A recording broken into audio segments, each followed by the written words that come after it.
Hello, good morning, जोहार। मैं राजू और आप देख रहे हैं 24 झारखंड न्यूज। चलिए जानते हैं झारखंड की आज की 25 मुख्य बड़ी खबरों को। झारखंड पुलिस महाकामे में मचा हड़कंप। डीजीपी अनुराग गुप्ता ने अनुशासनहीन पुलिसकर्मियों की मांगी लिस्ट। झारखंड के डीजीपी अनुराग गुप्ता के एक आदेश से राज्य भर के पुलिसकर्मियों के बीच खलबली मच गई है। डीजीपी ने राज्य के सभी जिलों और इकाइयों से उन पुलिस अफसरों और कर्मियों की सूची देने को कहा है जो अनुशासनहीन है। इस सूची के आधार पर पुलिस अधिकारी और कर्मियों पर डीजीपी स्तर से कार्रवाई की जाएगी। 28 फरवरी 2025 को पुलिस मुख्यालय से जारी एक आदेश ने पुलिस कर्मियों की चिंता बढ़ा दी है। आदेश में यह निर्देश दिया गया कि राज्य के सभी जिले इकाइयों में तैनात अनुशासनहीन पुलिस अधिकारी और कर्मियों की सूची पुलिस मुख्यालय को भेजी जाए। इस आदेश की कॉपी सभी रेंज आईजी और डीआईजी को भेजी गई है। आदेश में पुलिस कर्मियों के बारे में 7 प्रमुख बिंदुओं पर रिपोर्ट मांगी गई है। सिर्फ चालान ही नहीं, रांची में गाड़ी के शीशे पर नाम लिखने पर होगा बड़ा एक्शन। झारखंड की रांची ट्रैफिक पुलिस ट्रैफिक नियमों को तोड़ने वालों पर बड़ा एक्शन लेने की तैयारी कर ली है। शुक्रवार को रांची ट्रैफिक पुलिस अब गाड़ियों में नेम प्लेट लगाने वाले वाहन चालकों पर सख्ती बरतने की तैयारी शुरू कर दी है। पुलिस ने बताया कि इस दौरान सिर्फ चालान ही नहीं काटा जाएगा बल्कि गाड़ी के शीशा पर बोर्ड या फिर पट्टा लगाकर चलने वाले चालकों पर जुर्माना भी लगाया जाएगा। इसके अलावा मोटर यान अधिनियम 1988 के धारा 179 के प्रावधानों के तहत कानूनी कार्रवाई भी होगा। ट्रैफिक पुलिस ने सभी वाहन चालकों से गाड़ी के शीशा पर नेम प्लेट नहीं लगाने का निर्देश दिया है। ट्रैफिक एसपी कैलाश करमाली ने इससे संबंधित आदेश शुक्रवार को जारी कर दिया है। जारी आदेश के अनुसार कोई भी वाहन चालक अपनी गाड़ियों में कोर्ट, आर्मी, पुलिस, प्रेस, सरकार, प्रशासन, मंत्रालय शब्द का उपयोग नहीं कर सकता है। आदेश में यह भी कहा गया कि प्रावधानित प्राधिकारों के अतिरिक्त सरकारी वाहनों पर बोर्ड या पट्टा लगाने पर रोक लगाई गई है। उप विकास आयुक्त, अपर समाहर्ता, अपर आयुक्त, अपर जिला दंडाधिकारी, सभी अनुमंडल पदाधिकारी, पुलिस अधीक्षक, बीडीओ और सीओ के परिचालन के दौरान गाड़ी में मौजूद हैं तो वे नेम प्लेट लगा सकते हैं। आम लोगों के ऐसा करने पर चालान काटा जाएगा। प्रश्न पत्र लीक मामले में कोडरमा पुलिस जाएगी गिरिडीह। पेपर रखने में हुई लापरवाही पर करेगी पूछताछ। जैक बोर्ड द्वारा आयोजित मैट्रिक परीक्षा के प्रश्न पत्र लीक मामले अब अपने गंतव्य की ओर है। मामले के मास्टरमाइंड सहित गिरिडीह से गिरफ्तार सभी 6 लोगों की रिमांड की अवधि शनिवार को समाप्त हो रही है। पुलिस की पूछताछ में यह जानकारी सामने आई कि पुलिस ने रिमांड पर लेकर इन आरोपियों से कई राज खुलवाए हैं। इस मामले में आज फिर से कोडरमा पुलिस के गिरिडीह रवाना हो रही है। जानकारी के अनुसार कोडरमा की पुलिस एसडीपीओ के नेतृत्व में गिरिडीह पहुंचेगी और मामले को लेकर हर बिंदु पर प्रश्न पत्र लीक मामले में जांच करेगी। इधर सूचना है कि जो भी लोग इस मामले में दोषी पाए जाएंगे उनके ऊपर भी कार्रवाई होगी। फिलहाल पुलिस इस मामले में ज़्यादा कुछ बोलने से परहेज कर रही है। खबरों में आगे बढ़ने से पहले अगर अभी तक आपने इस चैनल को सब्सक्राइब नहीं किया तो प्लीज़ सब्सक्राइब कर ले, जिससे झारखंड की हर छोटी सी बड़ी खबर की अपडेट आप तक पहुँचता रहे। बदलेगी जमीन की रजिस्ट्रेशन पॉलिसी, पेपरलेस होगी। झारखंड में जमीन जायदाद की रजिस्ट्रेशन पॉलिसी बदलेगी। भू राजस्व एवं निबंधन विभाग ने इस आशय का प्रस्ताव तैयार कर रहा है। प्रस्ताव पर सरकार की स्वीकृति मिलते ही इसे जल्द लागू कर दिए जाने की संभावना है। इसका उद्देश्य जमीन जायदाद के क्रेता और विक्रेता को कतिपय उलझनों से निजात दिलाना है। नई पॉलिसी में जमीन जायदाद की रजिस्ट्री को पूरी तरह पेपरलेस किया जा रहा है। मतलब अब रजिस्ट्री के समय किसी भी व्यक्ति को डीड की हार्ड कॉपी जमा करने की बाध्यता नहीं रहेगी। कोई भी क्रेता जमीन की रजिस्ट्री कराने के लिए पूरी तरह ऑनलाइन प्रक्रिया का पालन करेगा। निबंधन की वर्तमान प्रक्रिया के तहत किसी भी व्यक्ति को प्री रजिस्ट्रेशन कराने के बाद रजिस्ट्री के समय डीड की हार्ड कॉपी जमा करनी पड़ती है। रजिस्ट्री की प्रक्रिया पूरी होने के बाद उस डीड को सर्टिफाई करने के बाद संबंधित क्रेता को दे दिया जाता है। नई पॉलिसी में डीड की हार्ड कॉपी जमा करने की बाध्यता को पूरी तरह समाप्त कर दिया गया है। पहले से तय प्रक्रिया के तहत अब कोई भी क्रेता प्री रजिस्ट्रेशन कराएगा। प्री रजिस्ट्रेशन के समय उस निबंधन कार्यालय से रजिस्ट्री के लिए तिथि और समय का आवंटन हो जाएगा। फिर तय समय पर संबंधित व्यक्ति रजिस्ट्री कार्यालय जाकर जमीन अथवा किसी दूसरे जायदाद का रजिस्ट्री करा लेगा। उसे ऑनलाइन ही डीड की कॉपी भी उपलब्ध करा दी जाएगी। आमदनी बढ़ाने के लिए पेट्रोल पंप खोलेगी झारखंड पुलिस। डीजीपी अनुराग गुप्ता ने तैयार किया यह प्लान। झारखंड पुलिस के पास बड़ी मात्रा में जमीन उपलब्ध है जिसका उपयोग व्यावसायिक उद्देश्यों के लिए किया जा सकता है। खासकर पेट्रोल पंप जैसी सुविधाओं के लिए बड़ी जमीन की आवश्यकता होती है और इसी को ध्यान में रखते हुए झारखंड पुलिस ने अपनी जमीन को किराए पर देने की योजना बनाई है। डीजीपी अनुराग गुप्ता पुलिस कल्याण की दिशा में कई पहल कर रहे हैं। उनकी योजना के तहत झारखंड पुलिस अपनी जमीन केवल पेट्रोल पंप खोलने के लिए किराए पर देगी। हालांकि पुलिस खुद इन पेट्रोल पंपों का संचालन नहीं करेगी, न ही पुलिसकर्मी इसमें शामिल होंगे। कुछ समय पहले इस बारे में अफवाहें थी कि झारखंड पुलिस खुद पेट्रोल पंप चला सकती है, लेकिन डीजीपी ने इसे स्पष्ट करते हुए कहा कि पुलिस केवल जमीन लीज पर देगी। डीजीपी अनुराग गुप्ता के अनुसार पुलिस के लिए कमाई के 3 मॉडल हो सकते हैं। पुलिस खुद पेट्रोल पंप का संचालन करे, किसी को लीज पर देकर इसका संचालन करवाए, जमीन किराए पर देकर उससे राजस्व अर्जित करे। इस योजना के तहत जिस भी पेट्रोलियम कंपनी को पुलिस की जमीन लीज पर मिलेगी वह पुलिस वाहनों के लिए ईंधन आपूर्ति का खर्च वहन करेगी। इससे पुलिस की वित्तीय स्थिति को भी मजबूती मिलेगी। 5 दिवसीय दौरे पर फिर झारखंड आ रहे कांग्रेस प्रदेश प्रभारी के राजू इन कार्यक्रमों में लेंगे हिस्सा। कांग्रेस के नए प्रदेश प्रभारी के राजू 5 दिवसीय झारखंड दौरे पर फिर आ रहे हैं। के राजू 6 मार्च को रांची पहुंचेंगे। इसके बाद वे रांची से पलामू के लिए रवाना होंगे। इसके बाद वे झारखंड के अलग अलग जिलों का दौरा करेंगे। वहीं महिला दिवस के दिन मांडर में उनका एक कार्यक्रम भी होगा। बता दें कि वे कुछ दिन पहले 21 फरवरी को भी झारखंड में 5 दिवसीय दौरे पर आए थे। यहाँ उन्होंने रांची में पार्टी कार्यकर्ताओं और पदाधिकारी के साथ बैठक कर संगठन के सशक्तिकरण पर मंथन किया। साथ ही कांग्रेस विधायक दल की बैठक में भाग लिया। जैक मैट्रिक की रद्द हुई हिंदी और साइंस की परीक्षा का नया शेड्यूल हुआ जारी। अब इस दिन होगा परीक्षा। मैट्रिक की हिंदी ए, हिंदी बी और साइंस की परीक्षा पेपर लीक होने की वजह से रद्द कर दी गई थी। अब झारखंड एकेडमिक काउंसिल जैक ने इन परीक्षाओं की नई तारीखें जारी कर दी है। नई तारीख के अनुसार हिंदी ए और हिंदी बी की परीक्षा 7 मार्च को होगी। वहीं साइंस की परीक्षा 8 मार्च को होगी। दोनों परीक्षाएं सुबह 9:45 से दोपहर 1 बजे तक चलेंगी। मैट्रिक की प्रायोगिक परीक्षाएं 10 मार्च से 25 मार्च तक स्कूलों में आयोजित की जाएंगी। इंटर कला विज्ञान वाणिज्य की प्रायोगिक परीक्षाएं भी 10 मार्च से 25 मार्च तक 2 शिफ्टों में होगी। वहीं स्कूलों को परीक्षाओं की प्रैक्टिकल के अंक 11 मार्च से 26 मार्च के बीच जैक की वेबसाइट पर अपलोड करने होंगे। गोवा से नेपाल जा रही 1500 पेटी अंग्रेजी शराब सिमडेगा एक्साइज पुलिस ने की जब्ती। सिमडेगा जिले में उत्पाद विभाग ने बड़ी कार्रवाई की है। एक्साइज पुलिस ने गुप्त सूचना के आधार पर कुरडेग रोड से एक ट्रक में 1500 पेटी से अधिक अंग्रेजी शराब जब्त की है। दरअसल शनिवार को शराब लदी हुई एक ट्रक गोवा से नेपाल जा रही थी। पुलिस ने ट्रक में सवार 2 आरोपियों को हिरासत में लिया है। पुलिस ने महाराष्ट्र निवासी निक दानी और सागर पावर को हिरासत में लेकर पूछताछ शुरू कर रही है। एक्साइज पुलिस के मुताबिक जब्त शराब की बाजार में कीमत 1.5 करोड़ रुपए के करीब है। गौरतलब है कि इसी तरह की एक घटना पिछले मंगलवार को भी हुई थी, जब गोवा से नेपाल जा रही 1 करोड़ रुपए मूल्य की अंग्रेजी शराब को एक्साइज विभाग और सिमडेगा पुलिस ने मिलकर जब्त किया था। केग रिपोर्ट पर घमासान। विधायक सरयू रॉय ने तत्कालीन स्वास्थ्य मंत्री के खिलाफ की आपराधिक मुकदमा चलाने की मांग। केग रिपोर्ट ने झारखंड की राजनीति को इन दिनों गरमा दिया है। विपक्ष जहां इस बहाने सरकार पर हमला करने में जुटा है, वहीं सत्ता पक्ष इसका बचाव करने में जुटा है। इन सबके बीच जेडीयू विधायक सरयू रॉय ने मुख्यमंत्री से केग रिपोर्ट के आधार पर आपराधिक मामला चलाने की मांग की है। बातचीत में सरयू रॉय ने कहा कि केग ने जिन मुद्दों पर ध्यान आकर्षित कराया है, उनमें से कुछ मुद्दों पर हम पिछले 3 साल सदन के अंदर और बाहर आवाज़ उठा रहे हैं। सदन में हमारे सवाल पर विधानसभा अध्यक्ष ने कमेटी बनाने का आदेश भी दिया था। कमेटी बनी, लेकिन कमेटी ने कोई रिपोर्ट नहीं दी। इसलिए मेरा मानना है कि केग रिपोर्ट के आधार पर संवैधानिक नियमों के तहत ही नहीं, बल्कि आपराधिक दृष्टिकोण से भी कार्रवाई होनी चाहिए। दीवार तोड़कर चोरों ने दुकान में हाथ किया साफ।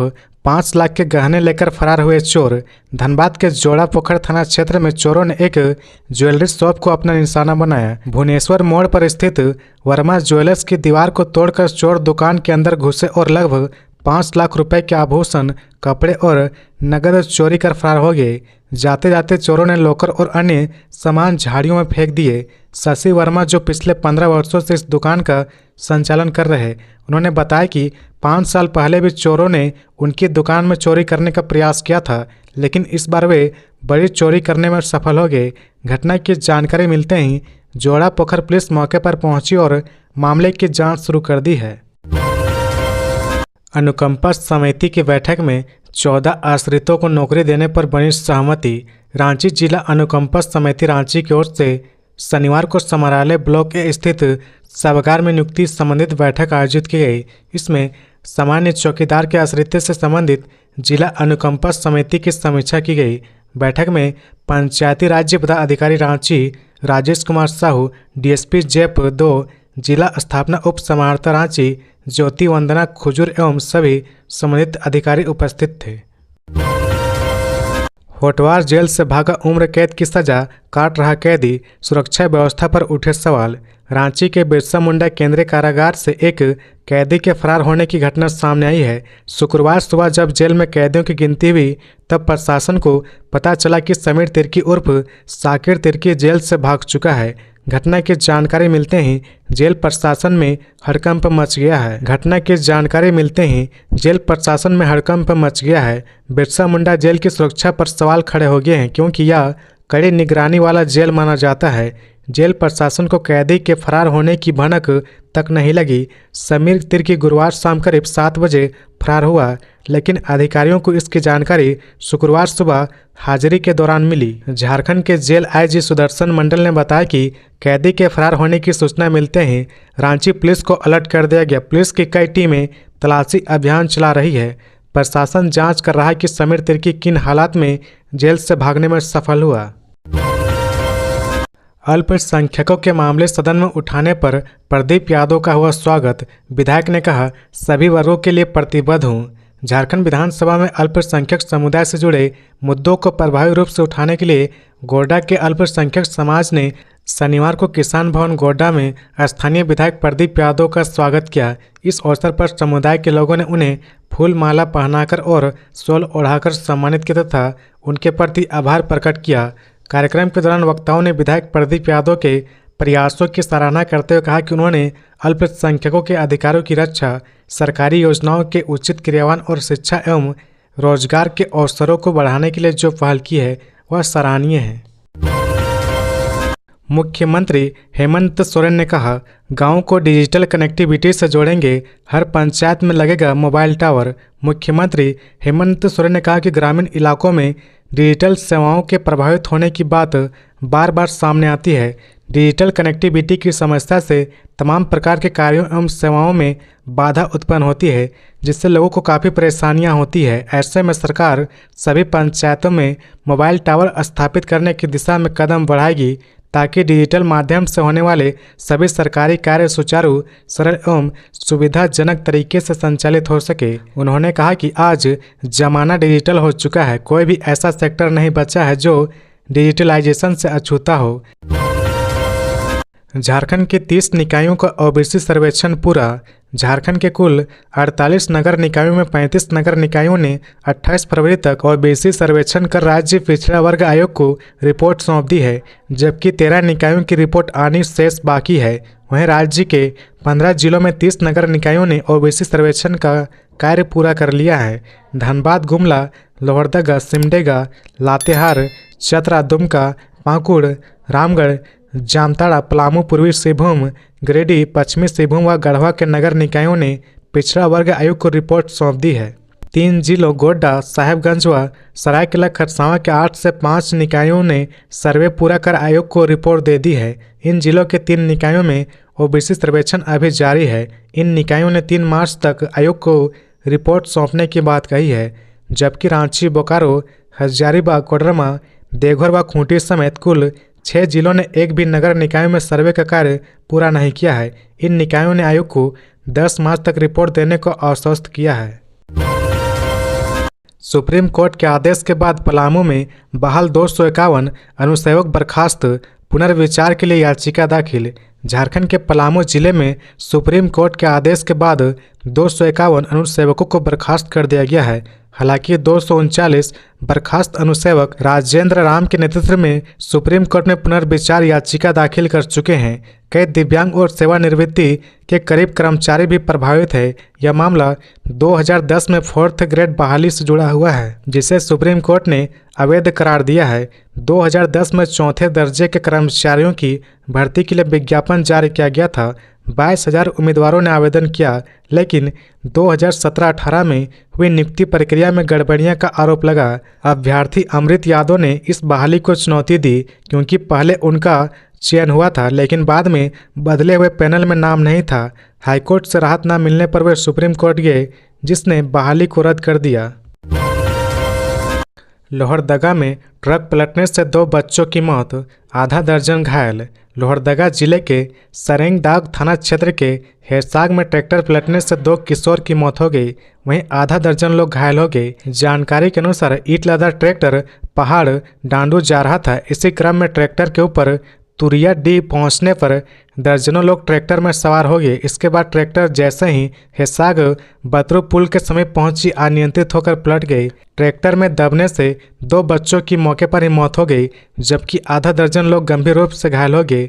घटना के बाद सभी घायलों को सरेंदाग थाना और स्थानीय लोगों की मदद से सदर अस्पताल पहुंचाया गया, जहां सभी घायलों का इलाज चल रहा। वहीं दोनों शवों का सदर अस्पताल में पोस्टमार्टम किया जा रहा। मृतकों में नक्सली के नाम पर चिपकाया धमकी भरा पोस्टर पुलिस ने उखाड़ा। एसपी ने कहा, असामाजिक तत्वों की करतूत। दुमका जिले के शिकारीपाड़ा थाना क्षेत्र के बेनागढ़िया कोवा महल गांव में नक्सलियों के नाम से धमकी भरे कई पोस्टर चिपकाए गए हैं। पोस्टर को पुलिस ने जब्त कर लिया और जांच में जुट गई है। इलाके के खुर्शीद आलम जो दर्जी का काम करते हैं, उनकी टेरलिंग दुकान के बाहर चिपके पोस्टर में अंजाम बुरा करने की धमकी दी गई। अब नहीं दी जा रही तारीख पर तारीख। रांची सिविल कोर्ट ने 9 दिनों में ही सुना दिया फैसला। रांची सिविल कोर्ट ने एक महत्वपूर्ण मामला महज 9 दिनों में ट्रायल पूरा कर मामले का फैसला सुनाया है। यह मामला रांची के जगन्नाथपुर थाना क्षेत्र से जुड़ा हुआ था, जिसमें रामजान अंसारी ने जाकिर खान, साकिर खान और सईद खान पर हत्या की नीयत से हमला करने का आरोप लगा था। यह मामला जगन्नाथपुर थाने में काउंट संख्या 237/2014 के तहत मामला दर्ज किया गया था। बाबूलाल मरांडी का राज्य सरकार पर निशाना, कहा कैग रिपोर्ट ने राज्य की वित्तीय कुप्रबंधन को उजागर किया। बीजेपी प्रदेश अध्यक्ष बाबूलाल मरांडी ने एक बार फिर झारखंड सरकार पर निशाना साधा है। उन्होंने सोशल मीडिया हैंडल एक्स पर पोस्ट साझा करते हुए कहा कि हर बॉल पर छक्का लगाने का दम्भ भरने वाले मुख्यमंत्री हेमंत सोरेन हिट विकेट होते नजर आ रहे हैं। कैग की रिपोर्ट ने हेमंत सरकार के वित्तीय कुप्रबंधन और घोर इच्छा शक्ति के अभाव को उजागर कर दिया है। उन्होंने कहा कि सरकार ने तकरीबन 19,000 करोड़ रुपए की राशि का उपयोगिता प्रमाण पत्र जमा नहीं किया है, जो बड़े भ्रष्टाचार की संभावना को प्रबल करता है। आकस्मिक विपत्र निकासी में गड़बड़ी और गलत बजटीय प्रावधान का खामियाजा झारखंड की जनता जनार्दन को भुगतना पड़ा। भाजपा को जल्द मिलेगा नया प्रदेश अध्यक्ष। पार्टी में जान फूंकने की कोशिश में बीजेपी। लोकसभा और विधानसभा चुनाव में निराशाजनक प्रदर्शन के बाद भाजपा संगठनात्मक चुनाव के जरिए पार्टी में नई ऊर्जा भरने की तैयारी में है। प्रदेश भाजपा ने फरवरी महीने में संगठनात्मक चुनाव की प्रक्रिया पूरी करने का लक्ष्य रखा है। इस लक्ष्य को हासिल करने के लिए पार्टी ने जिला निर्वाचन पदाधिकारी और सह निर्वाचन पदाधिकारी की नियुक्ति कर दी है। शुरुआती चरण में बूथ अध्यक्ष से लेकर जिला अध्यक्ष तक का चुनाव होगा। आम सहमति के आधार पर चुनाव कराने का प्रयास किया जा रहा। अगर ऐसा नहीं हुआ तो मतदान के जरिए चुनाव प्रक्रिया पूरी की जाएगी। पार्टी ने मंडल और जिला अध्यक्ष बनने के लिए कई आर्ताएं तय की है। इसके तहत 2 टर्म तक सक्रिय सदस्य रह चुके ही लोग जिला अध्यक्ष बन सकते हैं, बशर्ते उनकी उम्र 60 वर्ष से अधिक ना हो। इसी तरह मंडल अध्यक्ष के लिए भी मापदंड तय किए गए हैं। 45 वर्ष से अधिक उम्र के लोग भाजपा के मंडल अध्यक्ष नहीं बन सकते। सक्रिय सदस्य वही लोग बनते हैं जिन्होंने 50 सामान्य सदस्य बना लिए हों। राज्य के इन 5 मेडिकल कॉलेज और सभी जिलों में बनेगा मॉड्यूलेटर ऑपरेशन थिएटर। 35.70 करोड़ की मिली मंजूरी। अब मरीजों को छोटी बड़ी सर्जरी के लिए राजधानी आने की जरूरत नहीं पड़ेगी। झारखंड सरकार ने राज्य के 5 मेडिकल कॉलेज और सभी जिला अस्पतालों में मॉड्यूलेटर ऑपरेशन थिएटर (ओटी) बनाने का फैसला किया है। इसके लिए 35 करोड़ 70 लाख रुपए की मंजूरी दी गई है। यह निर्माण कार्य भवन निर्माण विभाग की देखरेख में होगी और 9 महीनों के भीतर पूरा करने का लक्ष्य रखा गया है। इन 5 अस्पतालों में बनेगा modular operation theatre. Modular operation theatre Dhanbad, Jamshedpur, Dumka, Medininagar और हजारीबाग के मेडिकल कॉलेजों और सभी अस्पतालों में बनाई जाएगी। इससे मरीजों को उनके जिले में ही बेहतरीन सर्जरी की सुविधा मिलेगी और उन्हें राजधानी आने की जरूरत नहीं होगी। रिम्स में हर महीने होने वाली सर्जरी में से करीब 70% मरीज दूसरे जिलों से रेफर होकर आते हैं। पिछले महीने यहाँ 400 से ज़्यादा मेजर और माइनर सर्जरी हुई, जिसमें से 275 मरीज बाहर से आए थे। मॉड्यूलर ऑपरेशन थिएटर बनने के बाद इन मरीजों को अपने जिले में ऑपरेशन की सुविधा मिलेगी। मॉड्यूलर ऑपरेशन थिएटर एक आधुनिक ऑपरेशन थिएटर होता है जहां संक्रमण का खतरा कम होता है। इसमें अत्याधुनिक तकनीक और सभी जरूरी उपकरण उपलब्ध होते हैं, जिससे सर्जरी जल्दी और सुरक्षित तरीके से की जा सकती है। रांची के रिम्स और सदर अस्पताल में पहले से ही मॉड्यूलर ऑपरेशन थिएटर है। धनबाद और जमशेदपुर के सुपर स्पेशलिटी विंग में भी यह सुविधा मौजूद है। अब सरकार पूरे राज्य में इसे उपलब्ध कराने जा रही है, जिससे दूर दराज के मरीजों को ऑपरेशन के लिए बाहर जाने की जरूरत नहीं पड़ेगी। बाबूलाल मरांडी ने कहा, सरकार की योजनाएं पूरी तरह असफल। 60 लाख क्विंटल धान खरीदने का केवल 28.39% ही पूरा। बीजेपी प्रदेश अध्यक्ष बाबूलाल मरांडी ने राज्य में धान खरीद की वर्तमान स्थिति पर चिंता व्यक्त की है। उन्होंने अपने सोशल मीडिया हैंडल एक्स पर कहा कि सरकार ने 60 लाख क्विंटल धान खरीदने का लक्ष्य निर्धारित किया था, उसमें से अब तक केवल 28.39% ही धान की खरीद कर पाई है। क्रय केंद्रों पर गंभीर लापरवाही और कुप्रावधान व्याप्त है। उन्होंने कहा कि अधिकांश जिलों में धान की खरीद प्रक्रिया बेहद धीमी है, जिसके कारण किसान अपनी उपज मजबूरी में निजी व्यापारियों और बिचौलियों को कम दामों पर बेचने के लिए विवश हो रहे हैं, जिससे उनकी आर्थिक स्थिति और बदतर होती जा रही है। कहा कि हेमंत सरकार की योजनाएं केवल कागजों तक सीमित है। किसानों की आय बढ़ाने के उद्देश्य से बनाई गई योजनाएं जमीनी स्तर पर पूरी तरह असफल साबित हो रही है। सरकार अपने निर्धारित लक्ष्य के अनुरूप किसानों का धान खरीद कर अतिशीघ्र उनका भुगतान सुनिश्चित करे। रांची में पहली बार बनेगी 10 लेन की सड़क, 301 करोड़ रुपए होगी कुल लागत। रांची में पहली बार 10 लेन की सड़क बनाई जाएगी, जिसकी कुल लागत करीब 301 करोड़ रुपए होगी। यह सड़क धुरवा के विवेकानंद स्कूल के नयसराय होते हुए रिंग रोड तक बनेगी। इस सड़क के लिए पूरा प्लान तैयार हो चुका है और डीपीआर डिटेल प्रोजेक्ट रिपोर्ट को तकनीकी मंजूरी मिल गई है। यह सड़क आधुनिक तकनीकी से बनेगी और पूरी तरह ट्रैफिक मुक्त होगी। मुख्य सड़क 6 लेन की होगी, जिस पर वीवीआईपी, वीआईपी और अन्य बड़े वाहन चलेंगे। सड़क के दोनों ओर 2-2 लेन की सर्विस रोड होगी, जिससे छोटे और अन्य निजी वाहन आ जा सकेंगे। सड़क के किनारे पर साइकिल ट्रैक बनाया जाएगा, जिसके ऊपर सोलर पैनल लगाए जाएंगे। इनसे बिजली उत्पन्न होगी, जिससे सड़क पर लाइटिंग की व्यवस्था की जाएगी। बेहतर ड्रेनेज सिस्टम और बैठने की जगह भी बनाई जाएगी, जिससे सड़क सुंदर और सुविधाजनक होगी। मुख्यमंत्री से राजधानी में रूफटॉप पर चल रहे बार को बंद करने की मांग। मुख्यमंत्री हेमंत सोरेन से मिलकर युवा कांग्रेस नेता रोहित सिन्हा ने ज्ञापन सौंपा है, जिसमें हाईकोर्ट के निर्देश के बाद रूफटॉप में चल रहे बार पर कार्रवाई करते हुए बंद करने की मांग की गई है। रोहित सिन्हा द्वारा मुख्यमंत्री को सौंपे ज्ञापन में कहा गया कि रांची शहर में 33 बार अवैध रूप से रूफटॉप में चल रहे हैं। इन अवैध बारों पर कार्रवाई करते हुए बंद करने का निर्देश हाईकोर्ट ने रांची नगर निगम और उत्पाद एवं मद्य निषेध विभाग को दिया है। हाईकोर्ट के निर्देश के बावजूद रांची नगर निगम और उत्पाद एवं मद्य निषेध विभाग अवैध बारों को भी वैध करने के प्रयास में लगे हुए हैं। पूरा नगर निगम और उत्पाद एवं मद्य निषेध विभाग अवैध रूप से बार का संचालन कर शराब बेचने वालों को लाभ पहुंचाने में लगे हुए हैं। मुख्यमंत्री से मांग की गई कि हाईकोर्ट के निर्देश के आलोक में राजधानी के 33 अवैध बार के खिलाफ कार्रवाई करते हुए बंद कराने के लिए आवश्यक कार्रवाई करने की कृपा करेंगे, ताकि रांची नगर निगम और उत्पाद एवं मद्य निषेध विभाग के अधिकारियों द्वारा अवैध बार को वैध करने के प्रयास को रोका जा सके। तो ये थी आज की झारखंड की टॉप बड़ी खबरें। इसी तरह झारखंड की हर छोटी सी बड़ी खबर देखने के लिए आप हमारे चैनल 24 झारखंड न्यूज को सब्सक्राइब करके बेल आइकन प्रेस कर ले, जिससे झारखंड की हर छोटी सी बड़ी खबर की अपडेट आप तक पहुंचता रहे। तो आज के लिए बस इतना ही, हमें दीजिए इजाजत, फिर मिलते हैं नेक्स्ट न्यूज में।